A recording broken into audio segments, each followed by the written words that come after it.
I'm joined now by Chief Washington correspondent and author of the new book, Retribution, Donald Trump and the Campaign That Changed America, Jon Karl. Jonathan, thanks so much for joining me. Hey, thanks a lot for having me. All right, so this book is entitled Retribution. Obviously, we're seeing the extent to which that's playing out right now. We've seen indictments against James Comey, Letitia James, John Bolton. Were these indictments surprising to you? And beyond that, do you think there is an extent to which Donald Trump is going to, at any point, curb his thirst for vengeance as he continues to move forward in his administration? I see no signs of curbing that thirst for vengeance. And it's not just the indictments. I mean, it's the way he's gone after the major law firms, the universities, the way that he has, both courted and threatened the tech companies. You remember when he left the White House, he was effectively a pariah. He was banned on social media. Major corporations in this country were saying that they were not doing any donations to Republicans who supported him in overturning or trying to overturn the 2020 election. And of course, he faced all those criminal indictments, the impeachments, and all of that. So his retribution is beyond DOJ. DOJ is a key part of it. Am I surprised? No. I mean, he made pretty clear this is what he wanted to do. And then he put into positions of authority people who had explicitly said that they were going to do this. You know, Kash Patel, first and foremost, as the director of the FBI.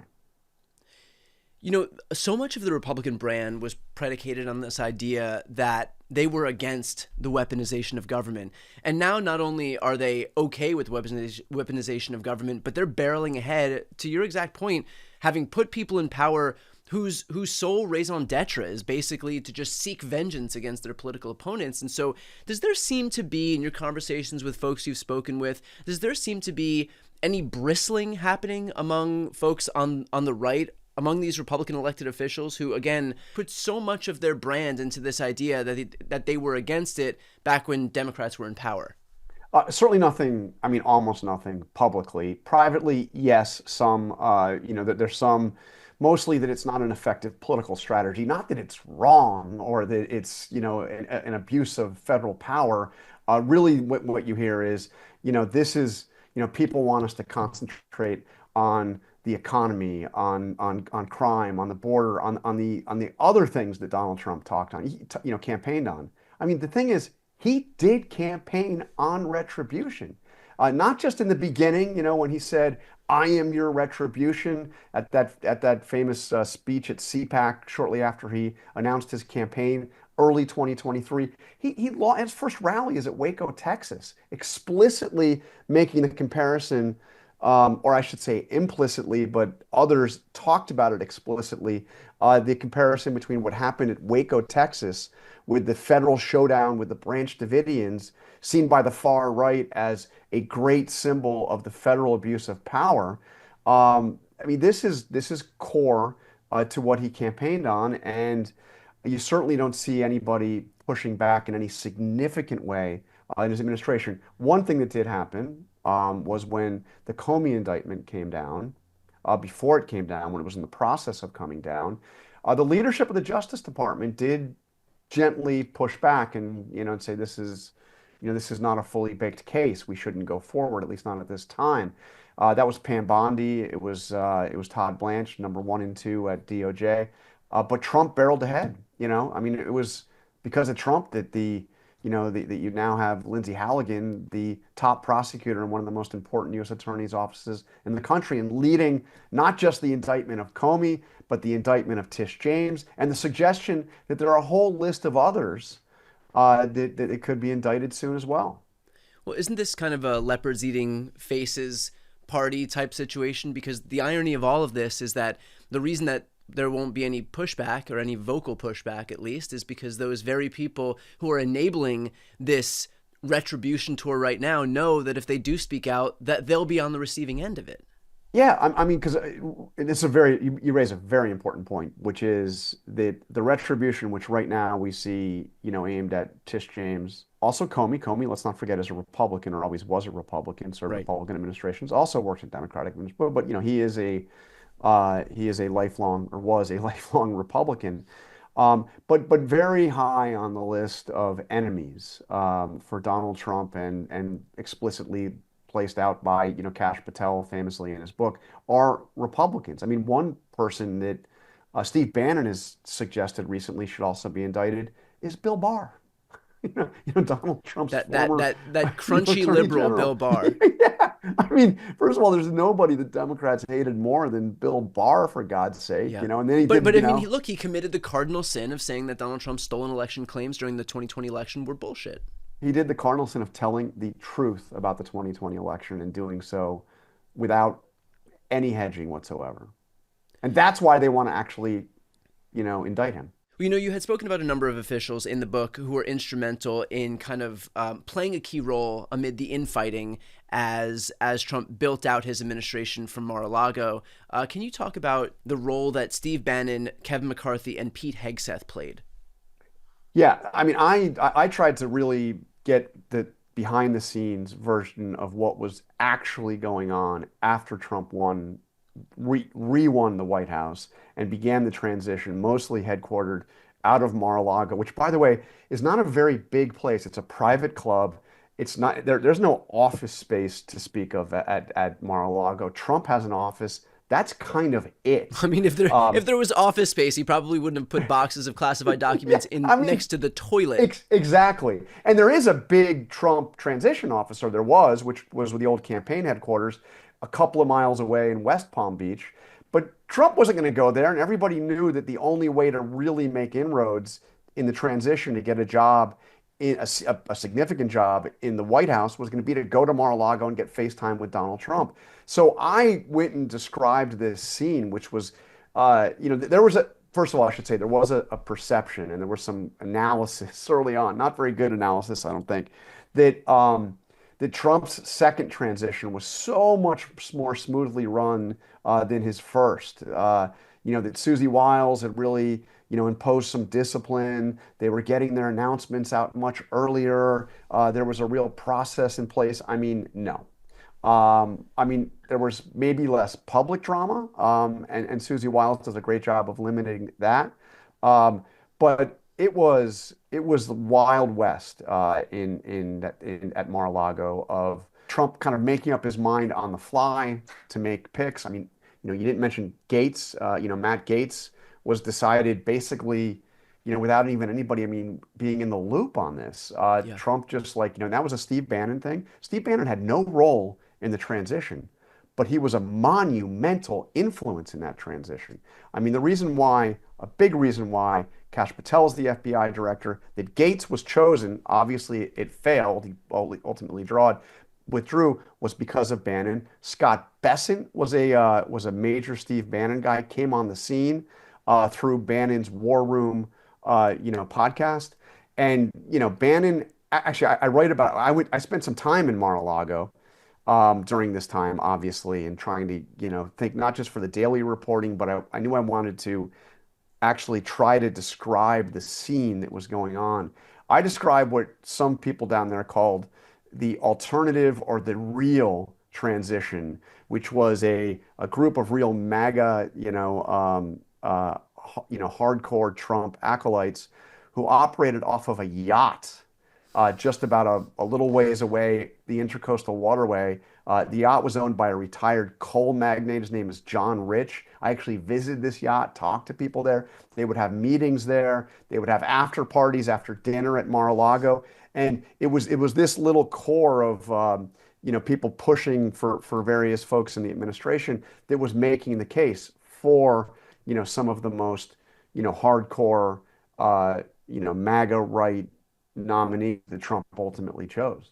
Well, it sounds like there was a lot of jockeying and trying to prove their loyalty to Donald Trump. I mean, look, we had opened this conversation talking about the very concept of retribution, the title of the book, and I had asked kind of incredulously why people would, on the right in this movement that, again, stakes so much of their identity on their disdain, their purported disdain for the weaponization of government. But it sounds like the reason that they're okay with it is just because this administration was just built up of people who had spent all of this time jockeying for position and showing proving their loyalty to Donald Trump. And so that's why they're perfectly content to contract away all of their purported values and instead just do whatever Donald Trump tells them he wants them to do. I mean, the hypocrisy on this point is obvious, but I think that a lot of these folks actually don't see the hypocrisy. I mean, some do, and they say, "Who cares? We're in a fight, and we're going to use whatever tools we want."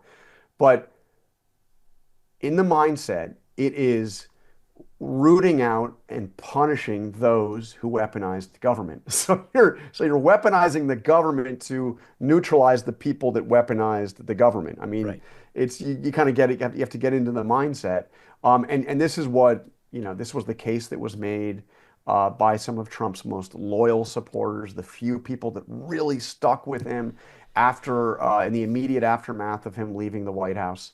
The problem here is not just the Democrats that impeached him. It's not just even the prosecutors that indicted him.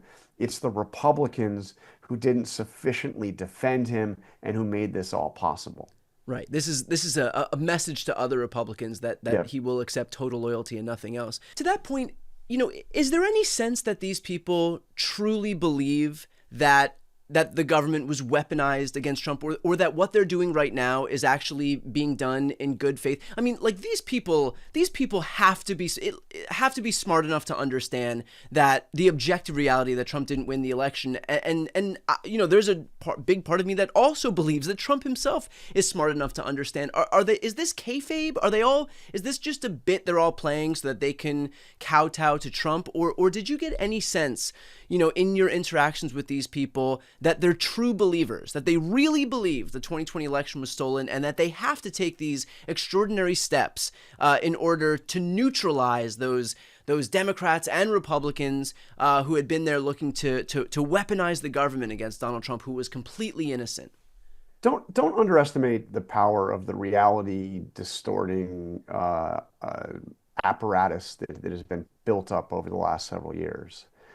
Look, clearly there are people that know the gig. And by the way, one of the things the January 6th committee, did with the power of being able to compel people to testify, was to get a whole long list of people around Trump to say under oath that no, the election was not stolen. I didn't see any evidence the election was stolen.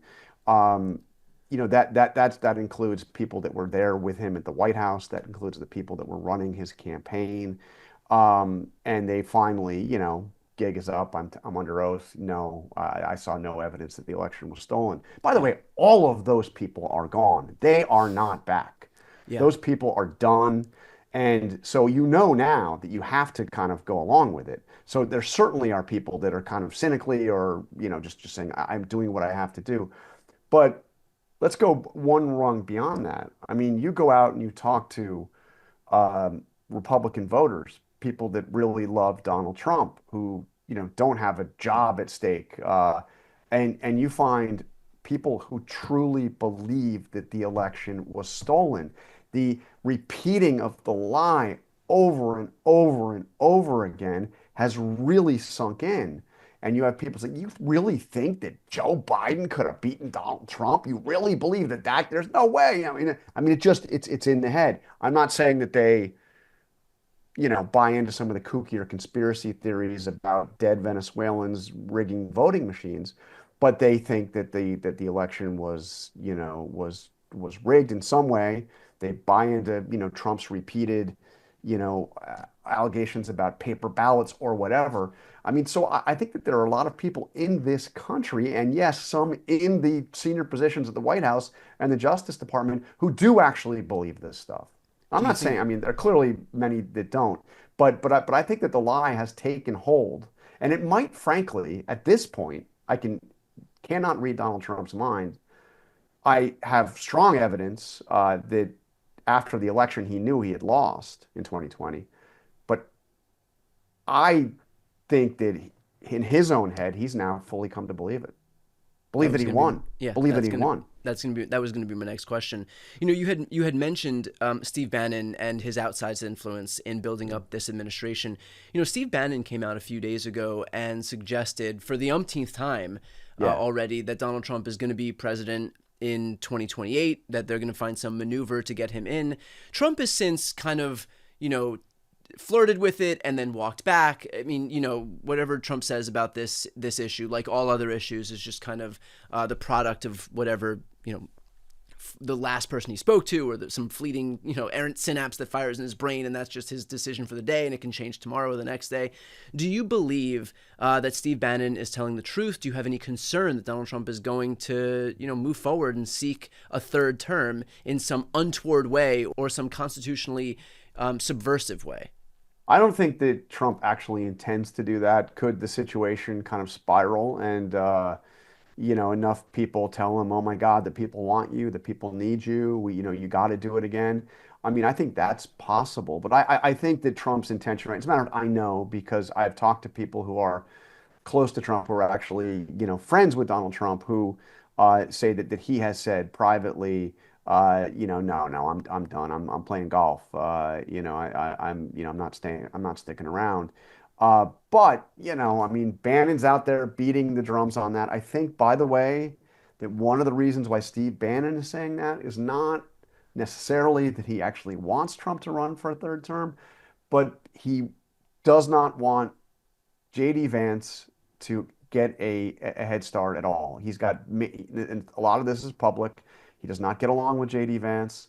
So he wants to make it very difficult, if not impossible, for JD Vance to at some point step forward and saying, I'm starting my exploratory committee to run for Right. president in Right. 2028. Because if there's this general sense that Trump may still be the guy, that effectively freezes the field. Yeah, it's betrayal. If Trump hasn't, explicitly ruled it out and said, "I'm retiring," and you're saying you're going to run, what? You're going to run? I mean, if he run, what are you saying? So yes, it freezes the field. And by the way, if you've noticed, maybe you haven't, because you have to really kind of burrow in, and I spend a lot of time burrowing into these places.